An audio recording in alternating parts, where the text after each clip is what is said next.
میں نے پہلے بھی کہا ریکویسٹ کی ہے کہ سب سے سیکیورٹی واپس لیں.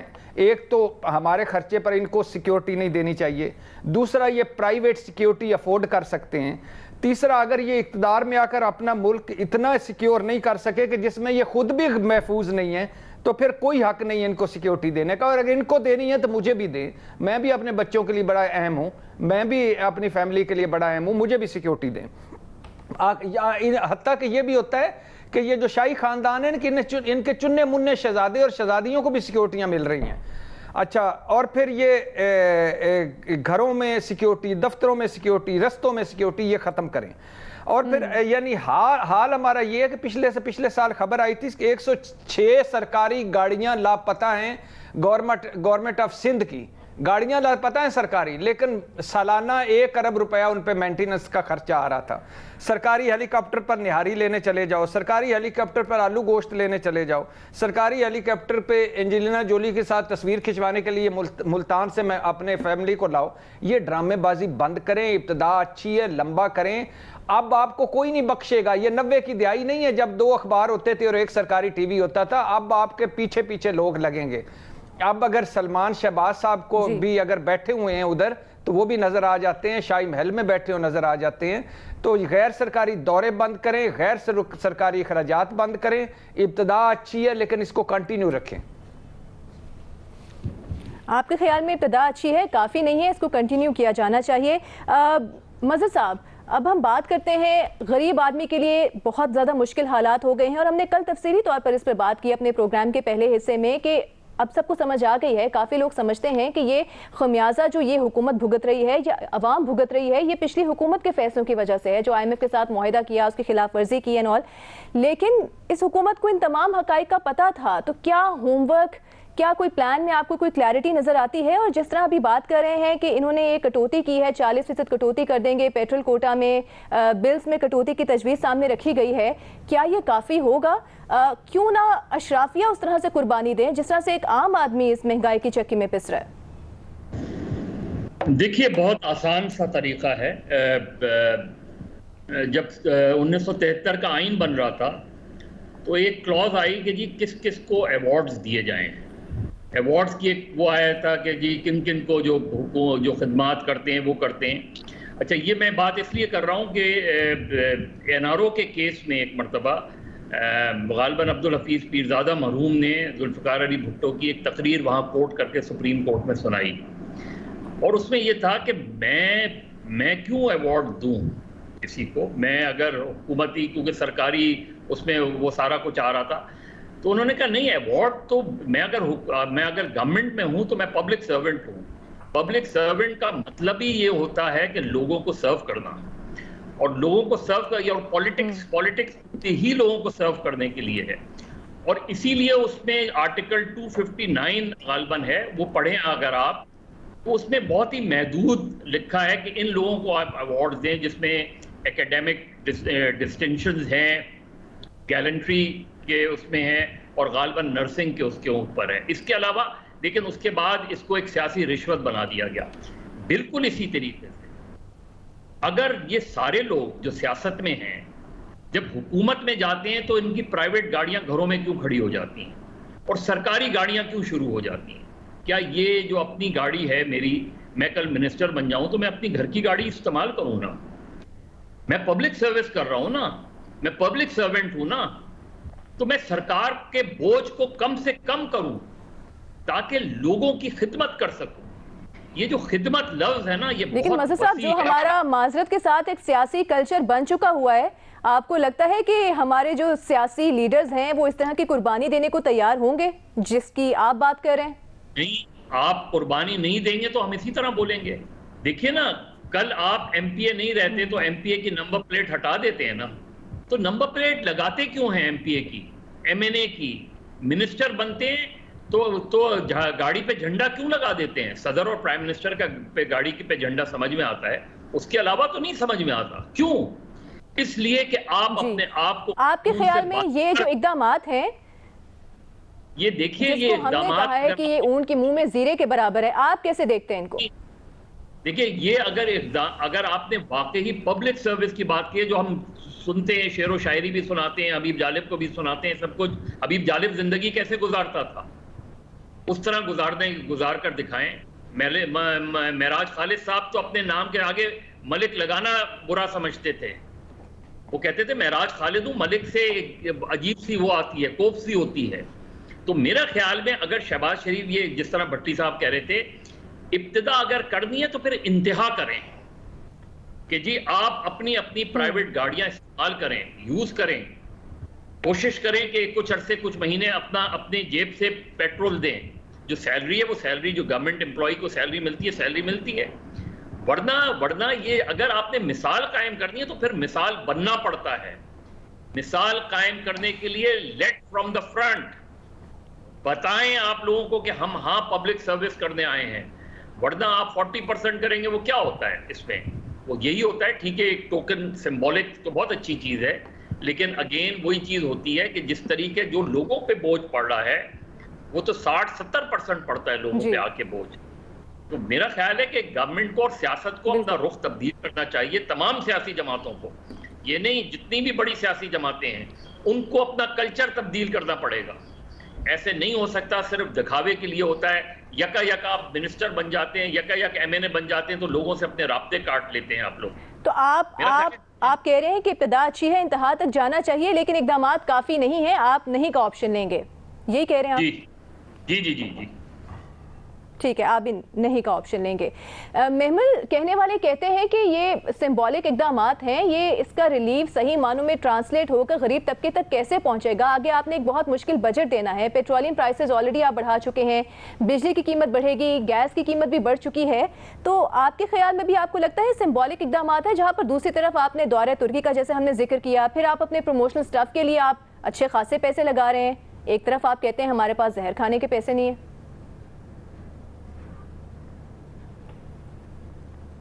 دیکھیے سارا، اس میں میرا جواب بھی نہیں میں ہے، یہ صرف اور صرف آپٹکس ہیں۔ اس سے زیادہ کیا خرچہ بچ جائے گا؟ 50 کروڑ، 1 ارب، اس سے کیا فرق پڑتا ہے؟ 2018 میں فیڈرل گورنمنٹ کا جو کرنٹ ایکسپینڈیچر تھا وہ 4,500 ارب تھا، پی ٹی آئی کے دور میں وہ بڑھ کے تقریباً جو ہے وہ 8,000 ارب کے جو ہے وہ قریب چلا گیا۔ اس کو کم کرنے کی ضرورت ہے۔ اس کے ساتھ ساتھ جو اس وقت مراعات یافتہ طبقہ ہے، جن کو آپ نے سبسڈیز دی ہوئی ہیں، جن کو آپ نے ٹیکس ایگزیمپشن سے نوازا ہوا ہے، وہ سب تو ختم کریں، ان پہ ٹیکسز لگائیں، وہ سبسڈیز ان سے واپس لیں۔ پھر آپ یہ دیکھیے، آپ اگر ایگریکلچر کو دیکھ لیں تو پاکستان میں ایگریکلچر ٹیکس جو ہے وہ بالکل نہ ہونے کے برابر ہے۔ اور میں ادھر اسمال فارمرز کی بات نہیں کر رہی، لیکن جو لارج لینڈ لارڈز ہیں، بہت بڑے بڑے لینڈ لارڈز ہیں، جن کو ہم کہتے ہیں سردار کہتے ہیں، یا ہم کہتے ہیں وہ سائیں، اور اس طرح کی جو ہم بات کرتے ہیں، تو ان سب کے اوپر کیوں نہیں ٹیکس لگتا؟ ایگریکلچر ٹیکس تو نہ ہونے کے برابر ہے نا، آپ وہ بڑی لینڈ ہولڈنگز کے اوپر آپ پلیز ٹیکس لگائیں۔ اچھا، پی ٹی آئی کا ہم نے دیکھا تھا کہ فوکس تھا کہ ریئل اسٹیٹ کو وہ ترقی، معیشت کی ترقی کے لیے جو ہے کہ اس کو کافی ان کو بھی دیا گیا، اس طرح پروموٹ کیا گیا، اور اس کی وجہ سے بہت زیادہ پراپرٹی کی بائنگ اور سیلنگ بھی ہوئی۔ آپ یہ دیکھیے کہ پاکستان کے اندر پراپرٹی ٹیکس کتنا ہے۔ انڈیا میں جو پونے ہے اس کا پراپرٹی ٹیکس سندھ سے زیادہ ہے، یعنی کہ ایک شہر کا ایک صوبے سے زیادہ پراپرٹی ٹیکس جو ہے وہ کلیکٹ ہوتا ہے۔ پاکستان میں یہ کیوں نہیں ہو سکتا؟ کیا صرف تنخواہ دار طبقہ جو ہے وہ دیتا رہے جو ہے ٹیکسز جو ایٹ سورس کٹ جاتا ہے؟ تو یہ جو مشکل فیصلے ہیں نا، یہ لازمی لیں۔ پھر بات آپ کی درست ہے، شہباز شریف صاحب بھی، میرے ان سے وزیر اعظم صاحب سے یہ ہے کہ پلیز اب آپ ملک میں بیٹھے، غیر ملکی دورے بند کریں، ملک میں بیٹھ کر ملک کے مسائل جو ہیں وہ ریزالو کریں۔ آپ کے 6 ہفتے کے لیٹ فیصلے کی وجہ سے 150 ارب کا ہمیں نقصان ہوا، جو یہ پیٹرول کے انہوں نے جو مشکل فیصلے نہیں لیے تھے۔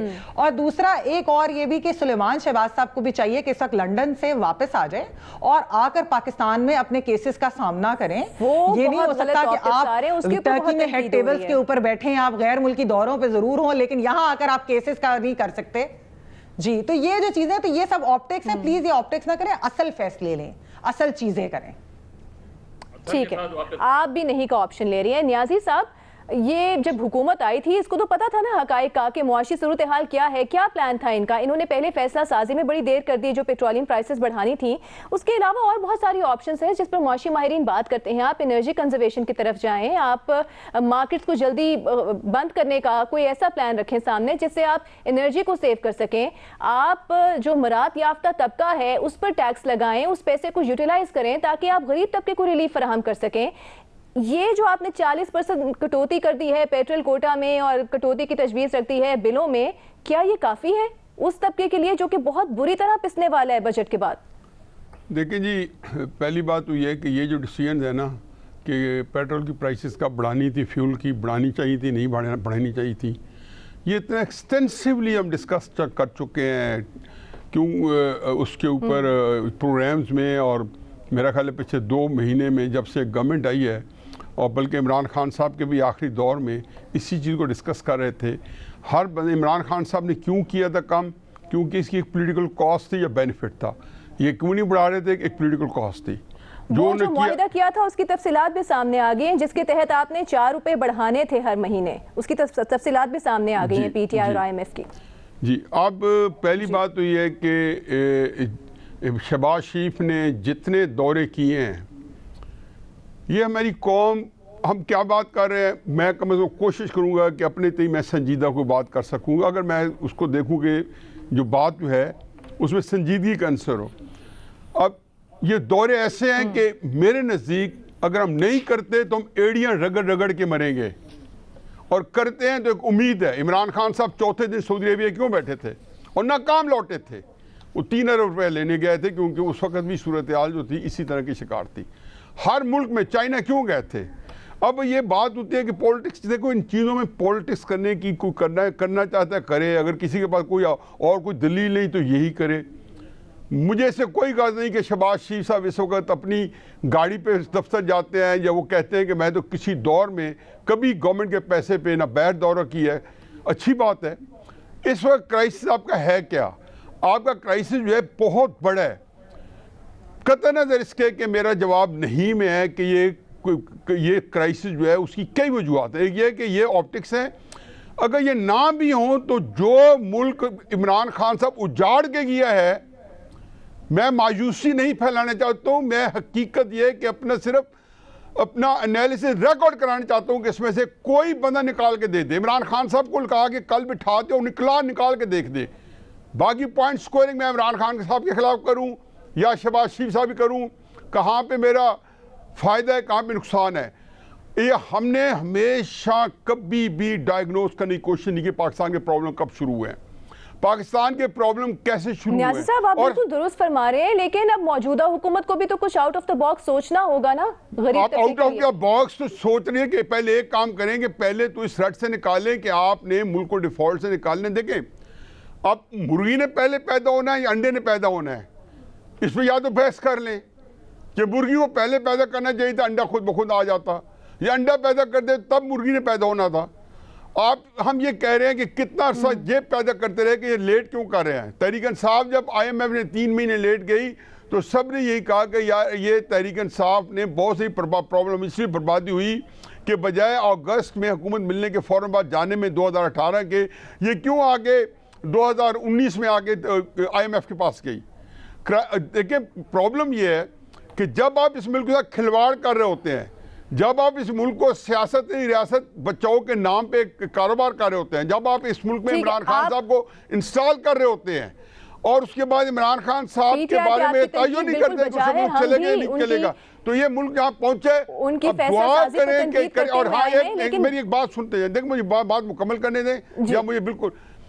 تو یہ موقع ہے کہ سرکاری گاڑی کسی پرائیویٹ کام پہ جیسے مظہر صاحب نے نشاندہی کی ہے, صرف نہ آئے, اسے کم از کم قوم یہ سمجھے گی کہ ہم سارے یہ پرابلم شیئر کر رہے ہیں. ٹھیک ہے, آپ بھی نیازی صاحب وقت کی تھوڑی کمی ہے, آپ بھی نہیں کا آپشن لے رہے. اطہر, آپ کیا سمجھتے ہیں کہ یہ جو اقدامات یا تجاویز پر غور کر رہی ہے اس وقت حکومت, کیا یہ کافی ہیں اگر کنسیڈرنگ دا فیکٹ کہ middle class, lower middle class کے اوپر کتنا بڑا بوجھ پڑنے والا ہے اور پڑ رہا ہے آلریڈی؟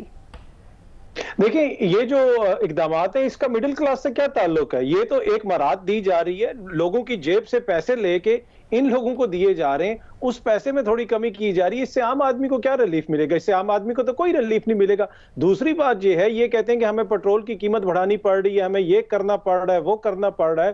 اور عمران خان آئی ایم ایف سے معاہدے کر کے چلا گیا تھا. آپ نے بھی ذکر کیا کہ آئی ایم ایف کے معاہدے کے اندر لکھا ہوا ہے کہ قیمت بڑھانی ہے. تو یہ حکومت آئی ایم ایف کو انصاف دلوانے کے لیے آئی تھی کہ پاکستانیوں کو انصاف دلوانے کے لیے آئی تھی؟ اس وقت تو یہ کہتے تھے کہ آئی ایم ایف سے یہ معاہدہ کیا کیوں؟ اس وقت تو یہ کہتے تھے کہ جو اسٹیٹ بینک کے حوالے سے آپ نے قانون بنایا, آپ نے اس کو وائسرائے بنا دیا گورنر اسٹیٹ بینک کو, یہ قانون ملکی سالمیت کے خلاف ہے. تو اپنے معیشت پر بچوں کے بالکل سیاست نہیں ہونی چاہیے, کسی کو بھی نہیں کرنی چاہیے, یہ آپ درست فرما رہے ہیں, لیکن حل کیا ہے پھر اس کے علاوہ؟ میں آپ کو حل بتا رہا ہوں نا. اس کا حل یہ ہے کہ انہوں نے اپنے بچوں کا سیاسی مستقبل محفوظ بنانے کے لیے 2 دنوں کے اندر قانون سازی کر لی, نیب کے اندر بھی قانون سازی کر لی تاکہ اپنے مقدموں سے بچ جائیں. لوگوں کا ووٹ کا رائٹ بھی ختم کر دیا اوورسیز پاکستانیوں کا. لیکن انہوں نے قانون سازی نہیں کی, تو آئی ایم ایف کے حوالے سے نہیں کی یا اسٹیٹ بینک کے حوالے سے نہیں کی. اس حوالے سے بھی کوئی قانون بنا دیتے کہ ہم اس معاہدے کے اوپر عمل نہیں کریں گے. تو حل اس کا یہی ہے کہ یہ پاکستان کی عوام کا سوچیں. لیکن یہ جو حکومت آئی ہے, مجھے نہیں لگتا کہ ان کی پرائورٹیز پاکستان کی عوام ہے. باقی جو ان پرنسپل یہ جو چیز ہے, اس میں سب کا پیٹرول کم ہو, جرنیلوں کا, ججوں کا, بیوروکریٹس کا, جتنے بھی لوگ ہیں یہ پاکستانی عوام آپ بھی نہیں کو آپشن لے رہے ہیں, لیکن آپ کو یہ بھی لگتا ہے کہ پرائیورٹیز میں عوامی مفاد نہیں ہے اس حکومت کے. ٹھیک ہے, ہمارے تمام تجزیہ کاروں نے اس پر آپشن لیا ہے. جو ابھی حکومت نے اقدامات یا تجاویز زیر غور ہیں کہ پیٹرول کوٹے میں 40% کٹوتی کر دی جائے, اس کا فیصلہ کر لیا گیا ہے. بلز میں کٹوتی کی تجویز زیر غور ہے, لیکن یہ ہمارے تجزیہ کار کہتے ہیں کہ ابتدا ہے, ٹھیک ہے, اچھا فیصلہ ہے, لیکن کہنے والے یہ بھی کہتے ہیں کہ یہ سمبولک سٹیپس ہیں, اس سے آگے بڑھ کر بہت کچھ کرنا ہوگا. صرف اس پر آپ اکتفا کر کے عوام کو سیٹسفائی نہیں کر سکتے. مراد یافتہ طبقے کو ٹیکس کے اندر لے کر آئیں, ان کے اوپر ٹیکس لگائیں, اور وہ پیسہ جو ہے وہ غریب طبقے کو ریلیف دینے کے لیے یوٹیلائز کریں. ایک بریک لیتے ہیں, بریک کے بعد واپس آئیں گے ایک اور اہم سوال کے ساتھ.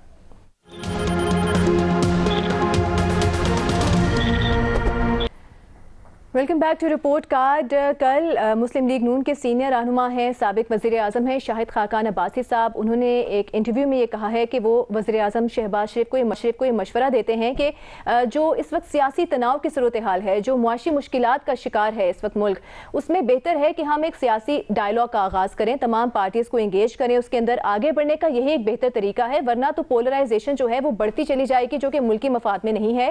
تو ہمیں سیاسی مفاد کو تھوڑا سائڈ پر رکھ کر اس وقت ملکی مفاد کی اس کے بارے میں سوچنا چاہیے.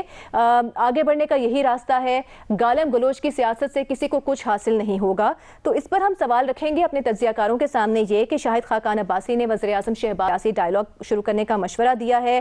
آج کی سیاست چونکہ منقسم ہے تو اس میں ڈائلاگ کی, بات چیت کی بہت زیادہ ضرورت ہے. اور انتظار مت کریں, جتنا جلدی ہو پارٹیز کو انگیج کریں اور ایک پولیٹیکل کنسنسس ڈیولپ کریں, آگے بڑھائیں, اپنی انا کو, اپنی ایگو کو سائڈ پہ رکھ دیں. تو کیا اب تمام سیاسی جماعتیں جو موجودہ ہم سیاسی ماحول دیکھ رہے ہیں اس وقت ملک میں, وہ ایک سیاسی ڈائلاگ پر آ جائیں گی, راضی ہو جائیں گی, ہاں یا نہیں کے آپشنز ہیں آپ کے پاس؟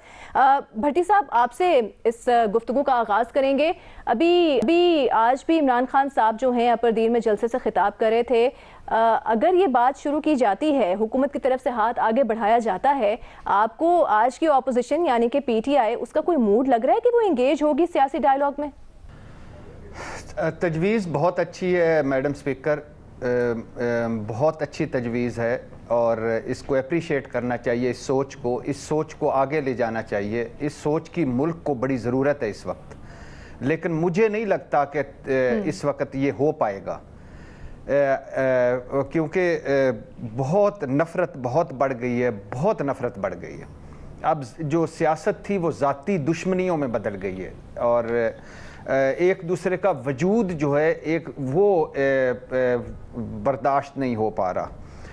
لیکن تجویز کیوں اچھی ہے؟ کیونکہ ملک مشکل میں ہے, قوم مشکل میں ہے, بلکہ یہ زیادہ کہنا آسان ہے کہ ملک و قوم دونوں بند گلی میں ہیں, عالمی سطح پر بھی, اندرونی سطح پر بھی, معاشی سطح پر بھی, خارجی سطح پر بھی. اور نفرت جیسے میں نے کہا بہت زیادہ ہو گئی ہے, قوم تقسیم ہو گئی ہے. اب آنا ان کو اسی طرف پڑے گا, ڈائلاگ پہ, اینڈ پہ بیٹھنا پڑے گا. اگر اچھا یہ خود نہیں, مریم نواز صاحبہ عمران خان صاحب کے ساتھ نہیں بیٹھنا چاہتے, عمران خان صاحب ہاؤس آف شریف یا زرداری کے ساتھ نہیں بیٹھنا چاہتے, یا کچھ اور ہے, تو ایک پارٹی تیار کر لیں جیسے آپ پارٹیاں تیار کرتے ہیں, وہ آپ آپس میں بیٹھیں, بیٹھ کے تو کچھ چیزوں پہ کریں. عمران خان صاحب اپنے بیانیے پہ قائم رہیں کہ یہ چور ہیں, ڈاکو ہیں, لٹیرے ہیں. یہ ان پہ قائم رہیں کہ یہ فتنہ ہے، یہ دہشت گرد ہے، یہ آئین شکن ہے، یہ بغاوت کرنے والا، یہ غدار ہے، یا جو بھی کرنا چاہتے ہیں، گالیاں دل دیتے رہیں، مگر ایک ساتھ ساتھ کرتے رہیں. پاکستان تو آپ سب سے بڑا ہے نا، آپ کی ضد چھوڑنی پڑے گی، انا چھوڑنی پڑے گی، آپ اپنی ضدوں اور اناؤں سے باہر نکلیں. آپ کہہ رہے ہیں کہ ہر پارٹی کمیٹی تشکیل دے دے اور وہ ڈائیلاگ کا حصہ بنے. ہاں بالکل بالکل. پہلی جنگ عظیم کا کیا ہوا؟ اینڈ رزلٹ کیا نکلا؟ مذاکرات. دوسری کا کیا نکلا؟ مذاکرات. خدا نہ خواستہ اللہ نہ کرے اگر کچھ اور آگے ہوا تیسری یا چوتھی تو اس کا بھی اینڈ مذاکرات. آپ یہ کہہ رہے ہیں کہ ایسا ہونا چاہیے، لیکن موجودہ ماحول میں آپ کو ایسا ہوتا ہوا نظر آ رہا ہے؟ بھٹی صاحب آپ جواب دیجئے گا. نہیں بالکل نہیں ہوتا نظر نہیں آ رہا، لیکن ہونا چاہیے. یہ وقت کی ضرورت ہے ملک کے لیے، پلیز اللہ کے نام پہ ملک کے لیے اور اس 22-24 کروڑ لوگوں کے لیے تھوڑی سی اپنی انا، تھوڑی سی اپنی ضد، تھوڑی سی اپنی نفرت، تھوڑا سا اپنا غصہ کم کر کے خود نہ کریں، پیچھے کسی اور کو، تاکہ کوئی تھوڑا سا آگے معاملہ بڑھے، اور 2-4 ایشوز ایسے رکھیں جس پر آپ سیاست نہ کریں. ٹھیک ہے مظہر صاحب، اب جو موجودہ ماحول ہے، معاشی حالات ہیں، سیاسی تناؤ کی صورتحال ہے، آپ کو ایسا ہوتا ہوا نظر آ رہا ہے کہ پولیٹیکل پارٹیز ایک ڈائیلاگ میں انگیج ہوں؟ اور آپ نے آج تھوڑا اس کے بارے میں لکھا بھی ہے کہ موجودہ حکومت جو ہے اس کے اتحادیوں کے ساتھ یہ جو ان پاپولر فیصلے کر رہی ہے حکومت، تھوڑے معاملات بھی گڑبڑ ہو رہے ہیں، یہ بھی ذرا بتائیے گا. دیکھیے پہلی چیز یہ کہ بالکل ہو سکتے ہیں، اور اس کی ڈیپینڈ کرتا ہے کہ آپ کون سا انیشیٹو لیتے ہیں، کون سا ایجنڈا رکھتے ہیں.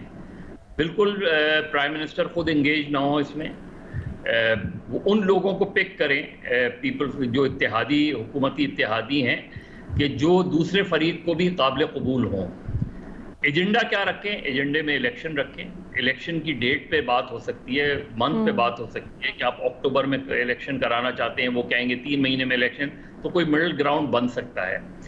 دوسری معاشی صورتحال، معاشی صورتحال میں ایک مشترکہ ٹیم تشکیل دی جا سکتی ہے کہ جو ابو دا بورڈ ہو، جو ابو پالیٹکس ہو، دونوں طرف کے جو معاشی ماہرین ہیں وہ بیٹھ کے یہ ایجنڈے کا حصہ ہو کہ ہم کس طرح اس معاشی صورتحال سے نکل سکتے ہیں.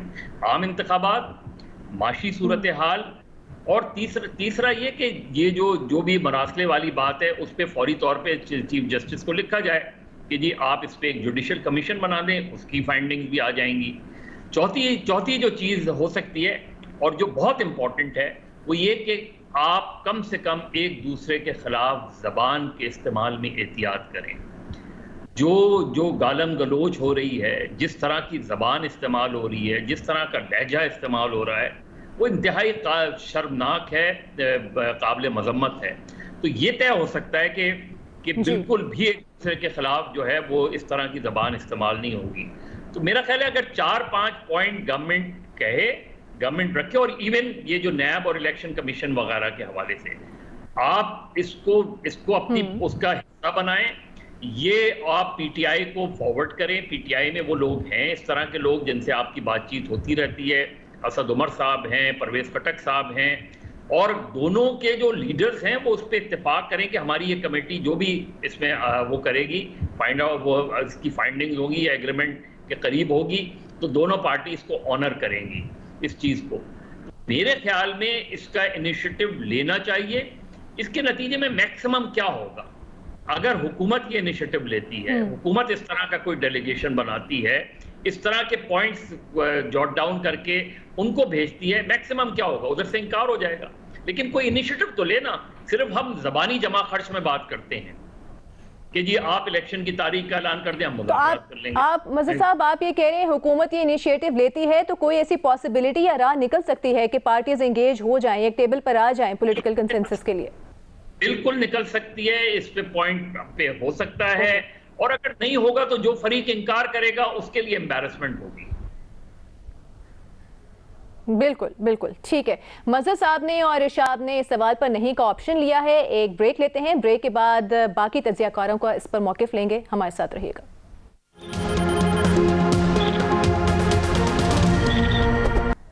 Welcome back. شاہد خاقان عباسی صاحب کے بیان کی ہم بات کریں جو انہوں نے مشورہ دیا ہے وزیر اعظم شہباز شریف صاحب کو کہ وہ ایک سیاسی ڈائیلاگ کا آغاز کریں، پولیٹیکل پارٹیز کو انگیج کریں. نیازی صاحب آپ کیا سمجھتے ہیں جو اس وقت سیاسی تناؤ کا ماحول ہے؟ ہم مختلف تقاریر دیکھتے ہیں، ایک طرف مریم نواز صاحبہ کی تقاریر ہیں، عمران خان صاحب کی تقاریر ہیں، ایسی کوئی گنجائش نکلتی ہوئی نظر آتی ہے آپ کو؟ سب سے پہلے تو عمران خان صاحب کو یہ بات سمجھنی ہوگی کہ عوام میں سستی شہرت کے لیے گالیوں کو فنون لطیفہ کا درجہ دے کر عام کرنا اور اس کے بعد یہ توقع رکھنا کہ پیچھے جو مذاکرات ہیں وہ کامیاب ہوں یا اس طرح کی کوئی پاسبلٹی سامنے ہو، تو یہ عموماً ممکن نہیں ہوتا۔ عمران خان صاحب، یہ ایک تکلیف دہ بات ہے کہ انہوں نے جس طریقے سے اور جس زبان میں پاکستان کے اندر افراط و تفریط پیدا کی ہے۔ باقی اہم چیز یہ ہے کہ مذاکرات آج بھی ہو رہے ہیں۔ اگر کوئی اس سلسلے میں مزید ہوا تو میں مزید بتا دوں گا کہاں ہو رہے ہیں، کیسے ہو رہے ہیں۔ پھر آپ کیوں بھول جاتے ہیں کہ جس دن تحریک عدم اعتماد پیش ہوئی تھی اسی دن جو عمران خان صاحب کی ریاض ملک صاحب کے ساتھ گفتگو، جو ریاض ملک صاحب کی زرداری صاحب کے ساتھ گفتگو تھی اور جس میں عمران خان صاحب کے انہوں نے واٹس ایپ میسیج کا حوالہ دیا تھا کہ بے شمار آئے ہوئے اور وہ کہتے ہیں کہ پیپلز پارٹی مجھے سپورٹ کرے اور عدم اعتماد کی تحریک میں شامل نہ ہو، یہ بھی مذاکرات تھے۔ پھر جس دن 25 مئی کو جبکہ وہ چلے ہوئے تھے روڈ کے اوپر تھے تو ایاز صادق کے ساتھ اسپیکر جو اسمبلی ہیں اشرف صاحب کے ساتھ اور سامنے اسد کیسر، پرویز خٹک صاحب، یہ سارے مذاکرات ہی ہو رہے تھے۔ ابھی بھی آپ کہہ رہے ہیں کہ پردے کے پیچھے مذاکرات ہو رہے ہیں نیازی صاحب، تو ابھی بھی گنجائش نکلتی ہے اگر ہر پارٹی اپنی کمیٹی تشکیل دے۔ ہاں، ایک اہم بات ہے کہ جب بھی یہ مذاکرات ہوتے ہیں کسی نہ کسی جگہ پہ اس کو ناگوار بھی سمجھا جاتا ہے۔ میں نے تو خود عمران خان صاحب کو اقتدار میں آنے کے بعد پہلا میسیج یہ دیا تھا کہ اگر آپ اپنے اقتدار کو دوام دینا چاہتے ہیں تو سخت زبان بے شک پبلک میں استعمال کریں، پیچھے اپوزیشن کے ساتھ مذاکرات کریں۔ مذاکرات ہی واحد حل ہے۔ ہو رہے ہیں؟ یس ہو رہے ہیں۔ ہاں، میرا جواب ہاں میں ہے۔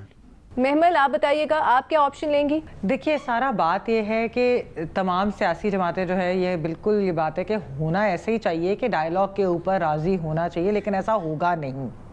اور ویسے تو دیکھا جائے تو ابھی موسٹلی تقریباً ساری جماعتیں تو ساتھ ہیں اس وقت۔ ایون جو لیڈر آف اپوزیشن بھی راجہ ریاض صاحب ہے وہ ساتھی ہیں ایک طرح سے، آپ دیکھ لیجئے تو یہ، لیکن اصل میں جو ساتھ نہیں ہے وہ پاکستان تحریک انصاف ہی ہے جو اس ڈائیلاگ سے باہر ہے، سیاسی ڈائیلاگ سے، جو ناراض ہیں، راضی نہیں ہیں۔ ٹھیک ہے، بالکل پیچھے ایسے ہوتے ہیں، بیک ڈور چینلز پہ رابطے ہو رہے ہوتے ہیں، وہ سب کچھ ہو رہا ہوتا ہے، لیکن مسئلہ یہ ہے کہ ان کو بھی منانا ہے، کوئی نہ کوئی چیز ایسی ہونی ضرور چاہیے۔ اور اس کی وجہ یہ ہے کہ یہ جس قسم کی اس وقت ہم پولیٹیکل پولرائزیشن دیکھ رہے ہیں، ہم جس قسم کی، جس طرح نیازی صاحب نے بات کی تھی زبان کی، جس قسم کی ہم فریکوینسی کے ساتھ جو ہم بیانات سیاسی دیکھتے ہیں وہ تو اتنے وائلنٹ قسم کے ہوتے ہیں، جس قسم کے ہم سیاسی بلنگ اور باقی سب چیزیں دیکھ رہے ہوتے ہیں، تو یہ سب نہیں ہونا چاہیے۔ پھر جیسا کہ کہا گیا کہ بہت سے کچھ ایسے ٹاپکس ہیں، جیسے اکانومی ہے، اکانومی ایک ایسا ٹاپک ہے کہ جس کے اوپر چارٹر آف اکانومی کی بات شہباز صاحب جب اپوزیشن میں بھی تھے تو شہباز شریف صاحب یہ بات کرتے تھے، تو چارٹر آف اکانومی ہونا چاہیے، اس طرح کی چیزیں، اس کے اوپر سیاست نہیں ہونی چاہیے۔ اب بات کیا ہے کہ عمران خان صاحب کو اب ریئلائز ہو رہا ہے، انہوں نے آپ نے ان کا جو حالیہ انٹرویو ایک دیکھا تھا اس کے اندر انہوں نے یہ بات کی تھی کہ جو طاقت ہے وہ تو کہیں اور ہے، سب کو پتہ ہے کہ وہ کدھر ہے، اور انہوں نے یہ کہا تھا کہ ذمہ داری ان کی تھی ملک چلانا بطور وزیر اعظم، لیکن ان کے پاس اختیارات نہیں تھے۔ یہ بات انہیں تب سمجھ آئی جب وہ وزیر اعظم بنے۔ میرے خیال میں جب وہ یہ بات سمجھ لیں گے نا کہ یہ سارے وزرائے اعظم کے لیے ہے کہ اختیارات انہی کے پاس ہونے چاہیے، یہ ساری سویلین حکومتوں کے پاس ہی ہونے چاہیے، یہ طاقت کسی اور کے پاس نہیں ہونی چاہیے، نہ اس طاقت کا بینیفٹ لینا چاہیے۔ جب ان کو بھی یہ سمجھ آ جائے گی تو شاید وہ اس ڈائیلاگ آپ بھی نہیں کا آپشن لے رہی ہیں، میرے پاس باقی سیاسی جماعتوں کو یہ بات سمجھ آ گئی تھی، باقی سیاسی جماعتوں کو سمجھ آ گئی تھی کہ اختیارات ہونے وزیر اعظم کے پاس چاہیے اور نہیں ہے، تو یہ عمران خان صاحب کو بھی اگر سمجھ آ گئی تو ان کو بھی چاہیے کہ پھر ڈائیلاگ کر ہی لے تاکہ ساری سیاسی جماعتیں ایک ہو کر وہ جو طاقت ہے اس کا مقابلہ کر سکیں۔ آپ کا جواب آ گیا اتھر۔ دیکھیں، مجھے تو یہ بڑی مذائقہ خیز قسم کی تجویز لگ رہی۔ ساری سیاسی جماعتیں تو ایک طرف ہیں، یہ سب لوگ اکٹھے ہیں، ان کا حزب اختلاف کے جو لیڈر ہیں وہ بھی ان کے ساتھ ہیں، تو انہوں نے ڈائیلاگ کس سے کرنا ہے؟ آپس میں کریں یہ ڈائیلاگ۔ جہاں تک عمران خان صاحب کا تعلق ہے، عمران خان صاحب نے یہ فیصلہ کرنا ہے کہ کیا وہ چند خاندانوں کے ساتھ مذاکرات کر سکتے ہیں۔ یہاں پہ سیاسی جماعتیں ہیں کدھر ہیں؟ شریف خاندان ہے، زرداری خاندان ہے، مولانا صاحب کا خاندان ہے، اسفند یار ولی کا خاندان ہے، اور جو آپ کو معاشرے کے اندر تفریق نظر آتی ہے